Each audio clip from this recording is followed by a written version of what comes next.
Quero saudar os irmãos aqui da sede do Belenzinho, nossos amigos do Portal Escola Dominical, com a paz do Senhor. Amém. Estamos aqui, mediante a graça de Deus, para estarmos estudando sobre mais uma lição desse trimestre, esse trimestre tão bonito sobre o livro de Apocalipse.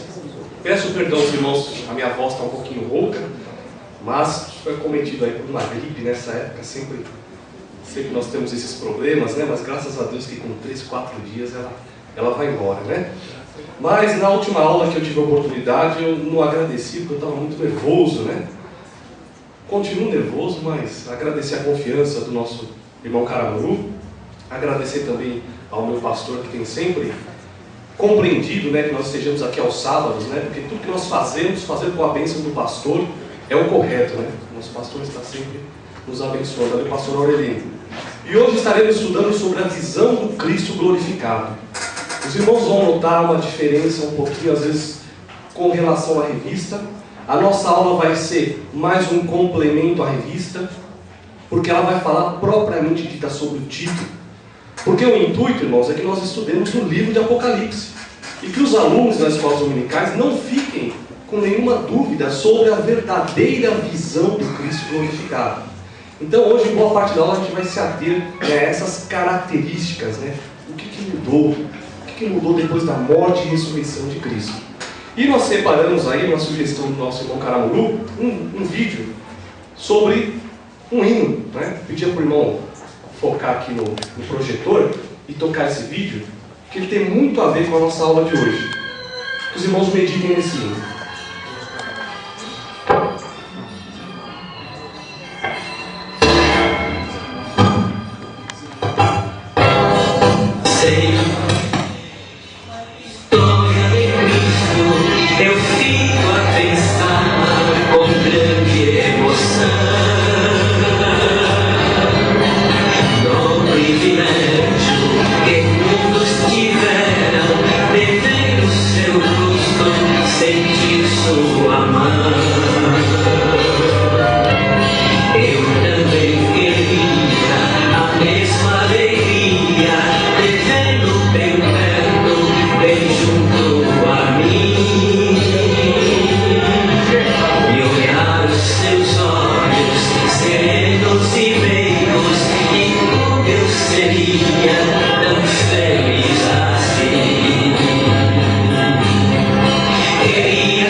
Graças a Deus. Veremos a Jesus como Ele é. E nesta noite estaremos estudando como o nosso Jesus é hoje, né? Porque alguns ainda o veem lá na cruz do Calvário, né? E essa lição é muito importante para que nós meditemos e entendamos o que muda nessa relação de Cristo para com o homem, o que mudou, né? Depois de Cristo ter vencido a morte, né? Tomado as chaves ali da morte do inferno, quais foram as diferenças, como o seu relacionamento com a igreja mudou, né? Os irmãos que quiserem do Portal Escola Dominical e também nossos irmãos aqui ter acesso a esse vídeo, se os irmãos buscarem lá no YouTube, é Feliciano do Amaral, né? Então, os irmãos Feliciano Amaral, os irmãos conseguem aí baixar esse vídeo também, talvez é importante para estarmos falando na Escola Dominical amanhã. Mas vamos para o slide de número 2, na nossa introdução. Então hoje estaremos estudando sobre as coisas que hão de acontecer e foram reveladas por Cristo, quanto à sua igreja, que é o vencedor da morte e do pecado. E agora ele se apresenta como? Glorificado. Ele já não se apresenta ali na cruz do Calvário, como ele estava, sofrendo, recebendo ali sobre si os nossos pecados, as nossas falhas, mas como vencedor. Vamos ver lá, irmãos, em Colossenses capítulo 1, versículo 27. Por que é importante que nós tenhamos a visão de Cristo glorificado? Colossenses capítulo 1, versículo 27. Este é para ler? Por favor, irmão. Este será o meu concerto com eles. Não, Colossenses 1 e 27. 1 e 17. 1 e 27. Não é 27, 27.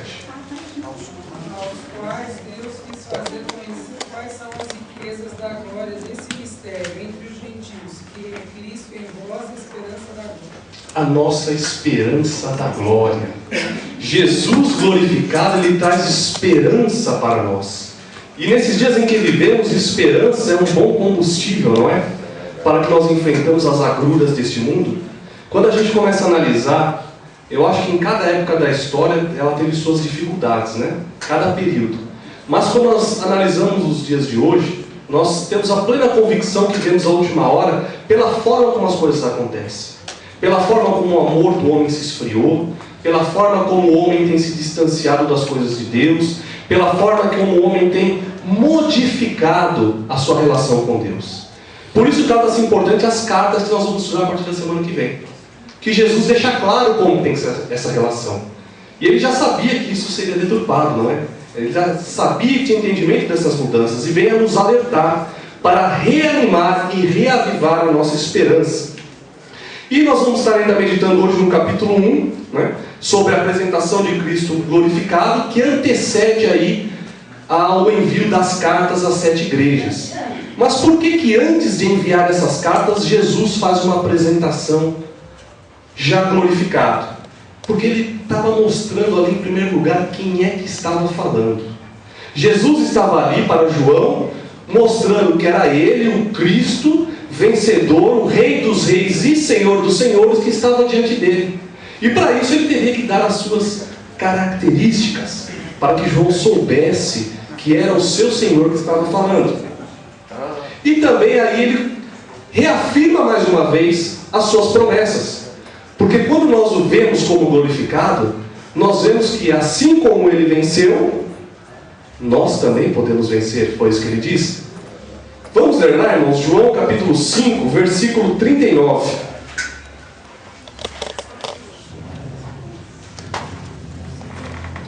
Evangelho segundo João, capítulo 5, 39. Foi também Nicodemos. 5, irmão.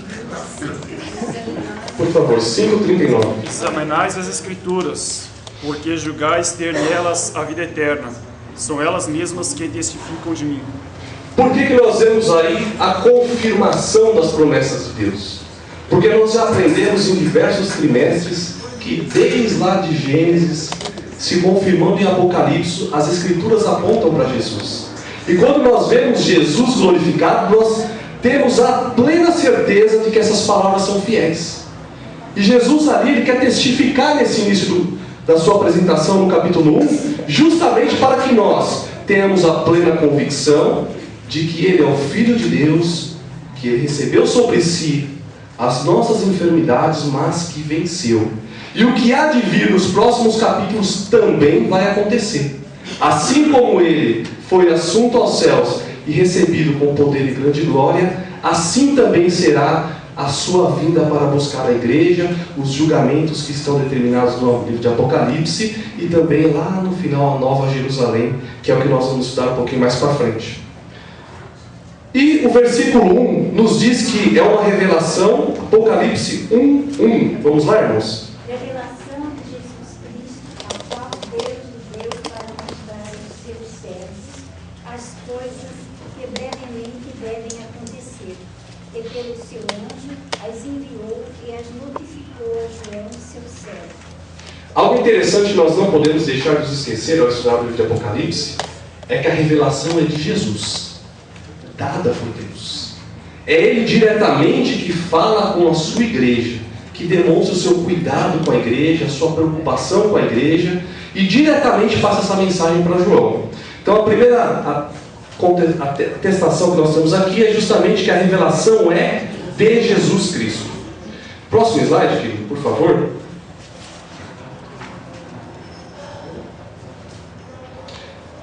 Então João ele é chamado de servo. A dificuldade hoje é se dizer servo, né?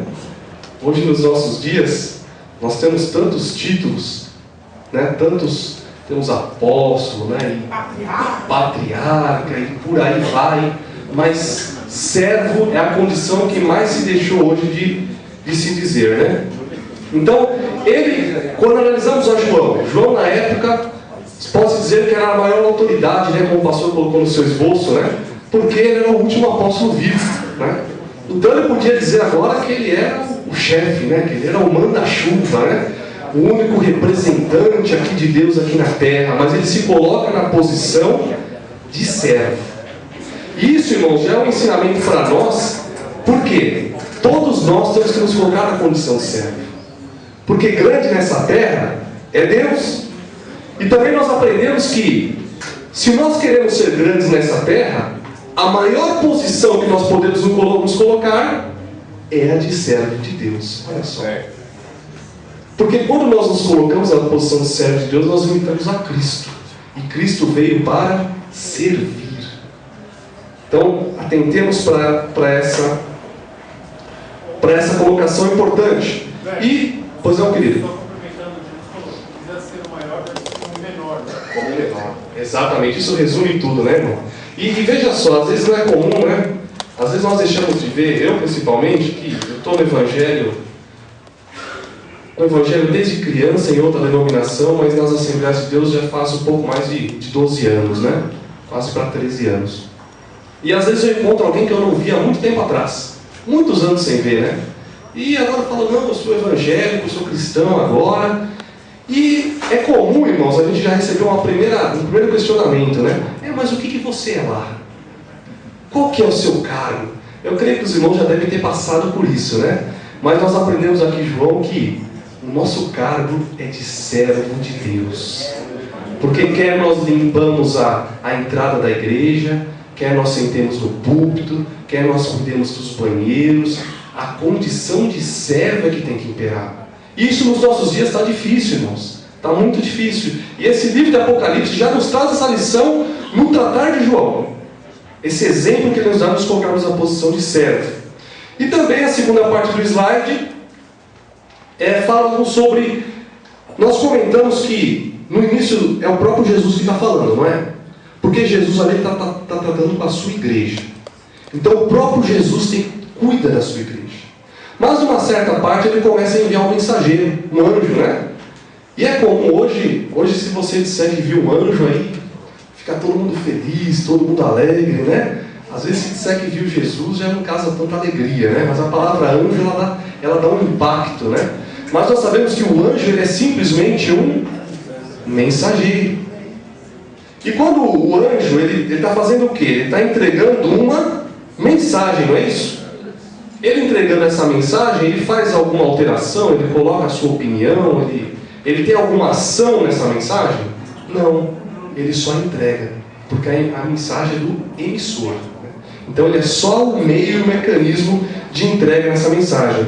E interessante, vamos ler lá Apocalipse 19, 10, que nós vemos aí em que condição que o anjo também se coloca. Apocalipse, capítulo 19, versículo 10. Então me lancei a seus pés para adorá-lo, mas ele me disse: olha, não faças isso.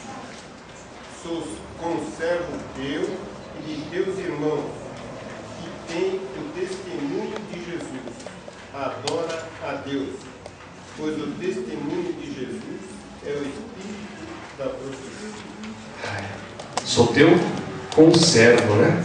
Adora a Deus. Então isso nos mostra que nós devemos ter cuidado, né, quando se trata de anjos, né? Eu não sei se tem um nome, pastor, peço a sua ajuda. É alguma coisa latria? Existe a angelolatria? Se não existe, a gente inventa. Angelolatria, né? Então a adoração aí a anjos, né? Mas o próprio anjo aqui, ele se coloca na condição do quê? De servo. Porque ele diz que devemos adorar a Deus. E, irmãos, vamos ler também ali Apocalipse 15, 15, porque nós estamos falando do anjo como mensageiro, né? E da revelação de Jesus, que foi entregue a João, que nós vamos aprender que ela foi destinada a toda a igreja. Apocalipse 15, 15. Não, perdão, João 15, 15. Eu disse Apocalipse, então me perdoe. É a gripe, irmãos, é a gripe. Já vos não chamarei servos, porque o servo não sabe o que faz o seu senhor. Mas tenho-vos chamado amigos, porque tudo quanto ouvi de meu Pai vos tenho feito conhecer. Esse é o desejo de Jesus para conosco. É revelar quem Ele é e o que vai acontecer para com o homem em relação a Deus. E é interessante que esse versículo, ele fala que ele recebeu de Deus, não foi? Então mostra aí a perfeita harmonia, né, que existe entre Pai, Filho e Espírito Santo. É algo difícil de se entender, né, quando nós analisamos só friamente, né, carnalmente, mas espiritualmente nós conseguimos entender essa harmonia que existe, né, aí na Trindade. Mas vamos para o próximo slide, meu irmão. Mas como nós comentamos, nos 3 primeiros capítulos nós não vemos nenhum anjo entregando a mensagem, mas sim o próprio Jesus. O próprio Jesus que está entregando esta mensagem, por quê? Ele está tratando com a sua igreja. O nosso irmão na outra aula, na lição 1, comentou que nos dias de hoje muitos têm medo do livro de Apocalipse, né? Tem temor, né? Mas aí o pessoal vai ler lá na grande tribulação, né? Lê no surgimento do anticristo, mas se esquece que a igreja não está mais aqui. Então ele está temendo algo que, para os salvos, eles não vão estar passando aqui nessa terra. Mas Jesus nos conta porque Ele quer fazer com que a sua igreja conheça. Ele quer que a igreja saiba o que vai acontecer. Ele quer revelar a história da humanidade que vai ocorrer. Isso mostra também o quê? Que Jesus tem ligação íntima com a igreja. Não tem intermediário, né? E na leitura diária da semana, os irmãos, eu não sei se os irmãos observaram, mas tratou bastante, né, da crucificação, né? E lá no final, na leitura de sexta-feira, se eu não me engano, tratou quando o véu do templo se rasgou, né? Então nós temos hoje ligação, é bom a gente reafirmar isso, eu sei que todos os irmãos já conhecem essa passagem, mas a ligação hoje ela é direta, não precisa de intermediário. Então nós podemos dobrar os nossos joelhos e falar diretamente com o Senhor, né? Jesus é que entrega a nossa intercessão, que intercede junto ao Pai. Nós vamos ver um pouquinho mais lá na frente, mas não precisa de intermediário. Mas hoje em dia tem bastante intermediário, né? Tem bastante, está aparecendo bastante gente querendo fazer esse caminho de intermediário, mas o livro de Apocalipse já nos mostra que a ligação de Cristo é direta. Por quê? É a sua noiva, né? Ele é o cabeça, nós fazemos parte do seu corpo, então a ligação é direta. Vamos para o próximo slide aqui.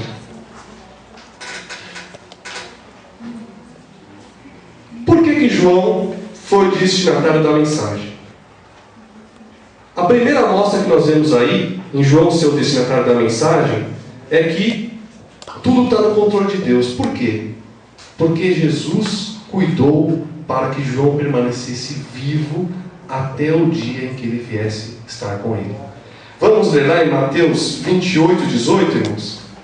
Nós já estudamos na aula passada que Pedro ali, quando lhe foi revelado que ele iria passar por dificuldades no final da sua vida, né? E ele quis saber sobre João o que ia acontecer, né? Mas Jesus disse que esse ia ficar ali até que ele viesse, né? Alguns até acharam que então João não vai morrer então, né? Mas não. João iria aguardar a vinda de Jesus para trazer a revelação de Apocalipse. E nós vemos aqui como Deus cuida de todas as coisas, como tudo está no controle dele. Às vezes nos desesperamos, né? Pensamos que as coisas não vão dar certo, mas Deus é que cuida de tudo. Vamos ler lá, Mateus 28, 18. E chegando-se, Jesus falou-lhes, dizendo: É-me dado todo o poder no céu e na terra. Portanto, ide e ensinai todas as nações, batizando-as em nome do Pai, e do Filho e do Espírito Santo. Vejam só, é-me dado todo o poder. Então Jesus tem o poder. Essa é a primeira mudança que nós vemos na sua ressurreição. Jesus, ele recebe todo o poder. Então não há por que nós ficarmos preocupados em nossos dias com o que há de acontecer, de como vai acontecer, né? Porque é Jesus que está no controle de tudo. Na parte B nós vemos que Jesus é fiel cumpridor da sua palavra. Esse texto nos fala justamente o que eu acabei de comentar com os irmãos, né? A passagem onde João recebe de Jesus que ele não haveria de morrer até que ele viesse a ter com Jesus. E é interessante que, vamos ler lá, irmãos, rapidamente. Tem um ponto interessante nessa passagem, João 21.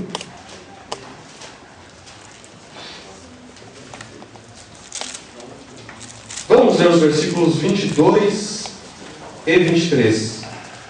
Jesus lhes respondeu: Se eu quero que ele permaneça vivo até que eu venha, que te importa? Quanto a ti, segue. Por isso se tornou corrente entre os irmãos o rumor de que aquele discípulo não morreria. Mas Jesus não disse que ele não morreria, mas se eu quero que ele permaneça vivo até que eu venha, que te importa?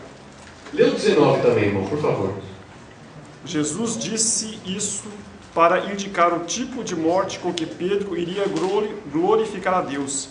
Depois de assim falar, acrescentou-lhe: segue-me. Esse ponto é algo que às vezes me preocupa bastante. Como que viremos a glorificar a Deus? Pedro aqui, ele vai glorificar a Deus morrendo.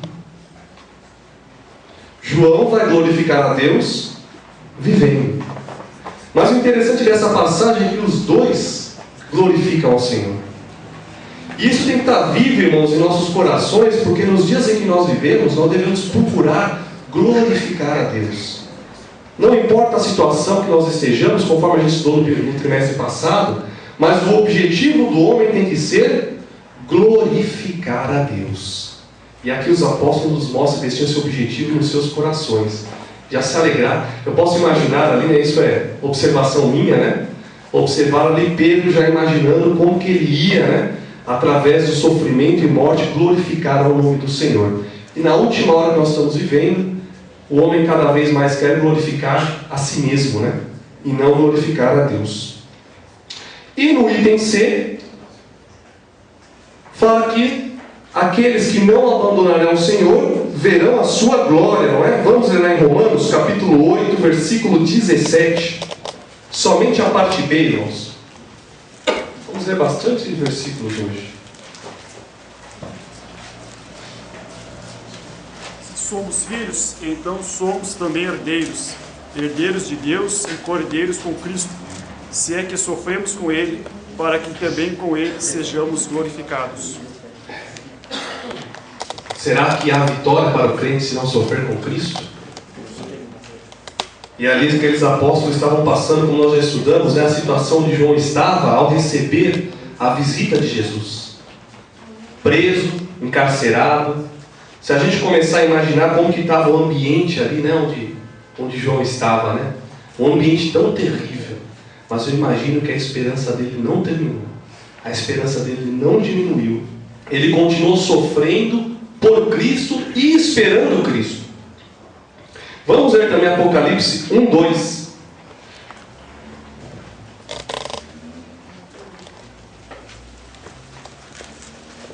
A qual testificou da palavra de Deus e do testemunho de Jesus Cristo e de tudo o que tem visto.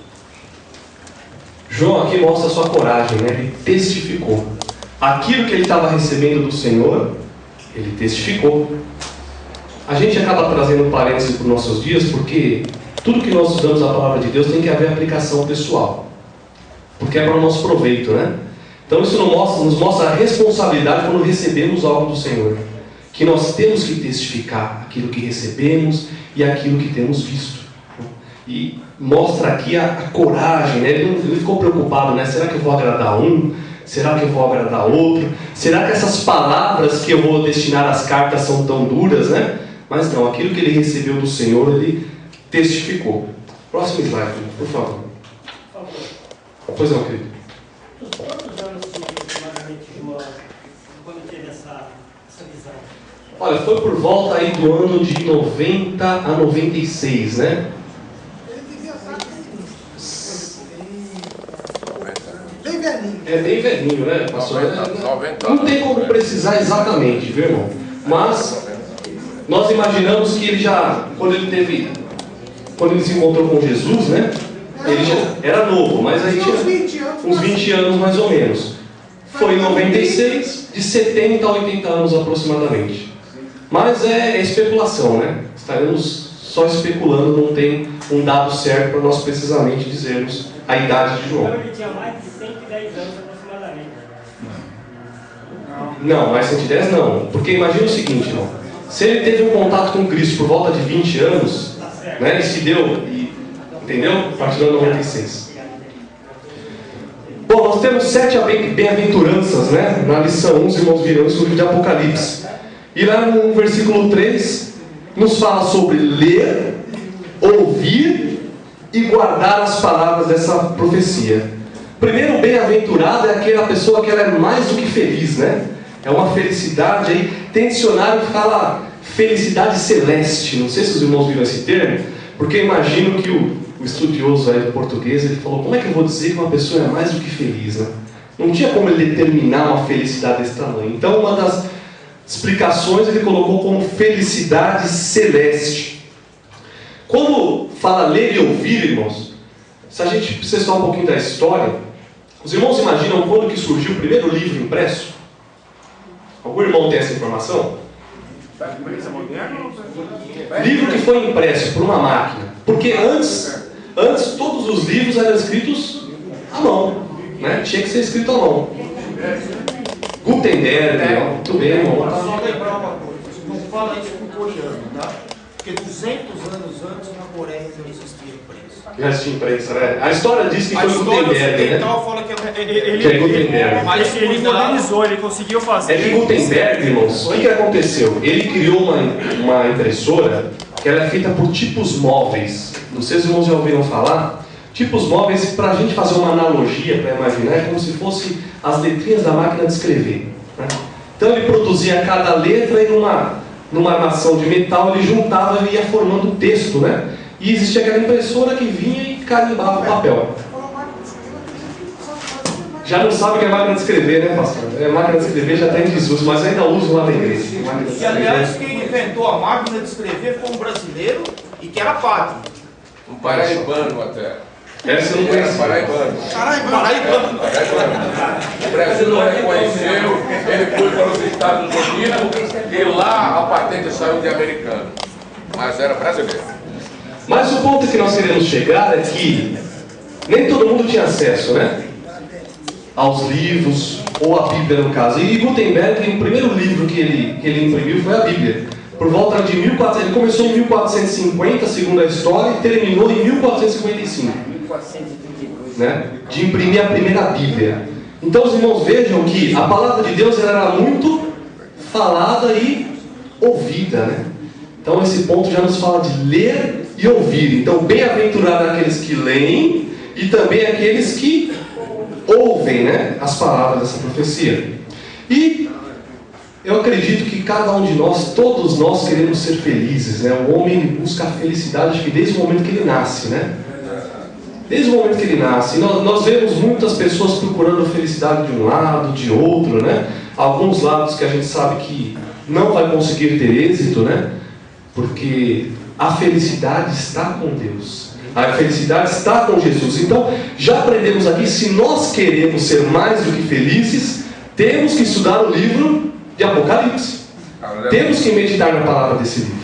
Nós vamos dar uma pequena paradinha e já retomamos.